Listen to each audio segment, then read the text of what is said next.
এখন আমরা শুরু করব এল থেকে। এলটা আপার স্কেচের অক্ষর এল। ওকে, আবার আসো সিম্পল একটা দাগ সোজা, এটা হচ্ছে আমাদের স্মল এল। ওকে, আবার আসো দেখো এল, আবার আসো এল। এখন আসো আমরা লিখব এম। এমটা লিখতে গেলে মিডিল স্কেচের অক্ষর এম। সোজা প্রথমে আসবো, এখান থেকে সোজা এসে এখান থেকে মাথা থেকে আসবো এ পর্যন্ত। ওকে, আবার আসো এখান থেকে এসে এখান থেকে এসে এম। মনে রাখবে এই দুইটা যেন একই রকম হয়, এই মাপটা এই নিচের মাপটা যেন সমান্তরাল হয়।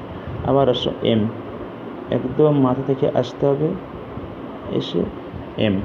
আবার দেখো এমটা এখান থেকে এসে এম থেকে এসে এম। তারপর আসো আমরা এন। এনটা দেখো, এনটা লিখতে গেলে এন। ওকে, আবার আসো এটা মিডল স্কেচের লেখা এন।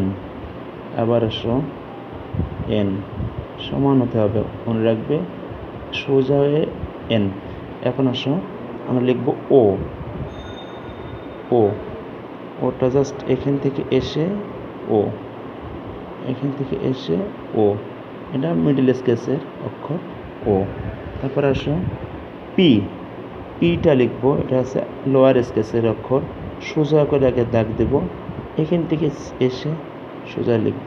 আবার দেখো পি, সোজা এসে এখান থেকে লিখব।